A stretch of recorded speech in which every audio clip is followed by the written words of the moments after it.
दिने मुला उखेर्न गइरहेको छु। अलि छिप्यो कि कोही सानो कुल्चे कोही ठुलो छ। यहाँ चाहिँ भएन अझै ठुल्ठुलो छ है। हेर्नलाई ठुल्ठुलो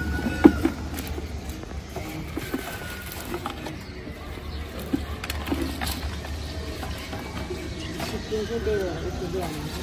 अलि हेर आउनु।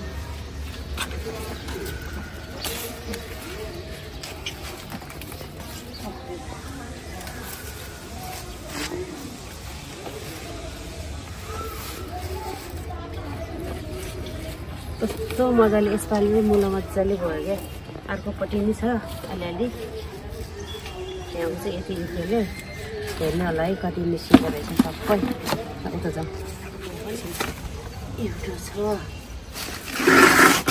यता पनि चाहियो होला है। छिप्यो कि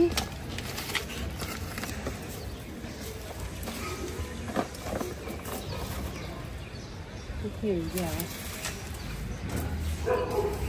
यहाँ छ ल साथीहरू कति निस्किन्छ हेर्नु है। ल मेरो छतमा चाहिँ यसपालि अस्ति पनि उखेले एउटा दुइटा त भइरहेको छ। ल यति अनि साग पनि छ। यति चाहिँ मुला निस्क्यो। अर्को पनि मसिनोहरू टन्नै छ।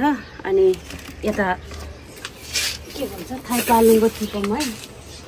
थाइपालुङको छ यहाँ। यता अलिक पछिल्लो लत चाहिँ छरेको यो हुँदैछ। अलिक दिनपछि हुन्छ यो चाहिँ। ल हेर्नु होला थाइपालुङको यस्तो राम्रो भएको छ कि यता पनि छ। क्यामेरा पर्सन चाहिँ मेरो छोरो सानो दिदीको छोरो। ल यति राम्रो हेर्नु होला। यस्तो चाँडो चाँडो फैलिन्छ यो। अचीमा टिप्न नभ्याएर के अरे झन् अर्को भएछ क्या। सबसे मिठो पनि चाँडो बन्ने पनि यो काङकुङ साग चाहिँ ठिक छ है छतमा रोपेर खानलाई चाहिँ।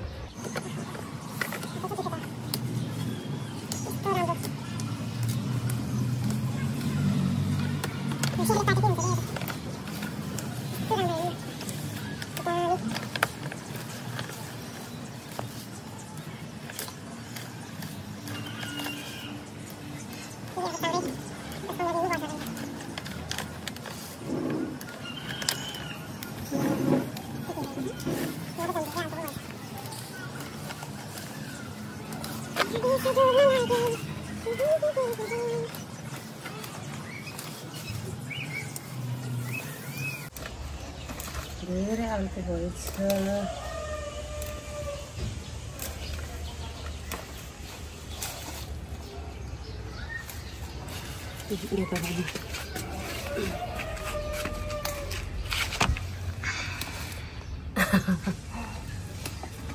यसपालि त मुला त टन्नै छ। अब साग छर्नु पनि पानी पर्छ फेरि बेला बेलामा।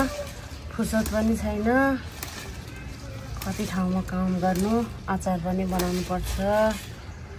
कौशी खेतमा अचारमा गरेर त टाइमै नमिल्ने साथीहरू।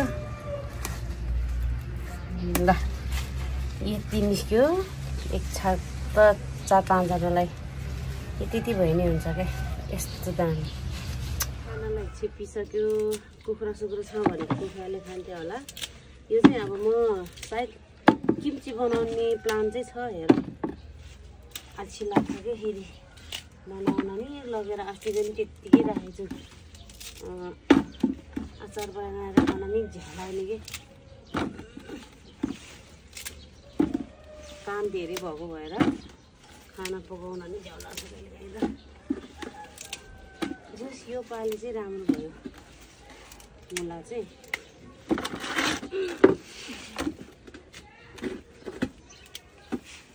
ल साथीहरू आजको मेरो यो तरकारी भनौँ न मुला र साग टिपेको चाहिँ भिडियो यिनी अन्त्य गर्न चाहन्छु। यस्तो ड्रेसमा चाहिँ फेरि केही नभन्नु होला। मैले चाहिँ यो मुलाको अचार बनाउनको लागि चाहिँ काट्दैछु। यस्तो मिठो छ कि यो 40 दिने मुला। खाँदा पनि मिठो छ। थोरै भए नि अचार बनाउँछु।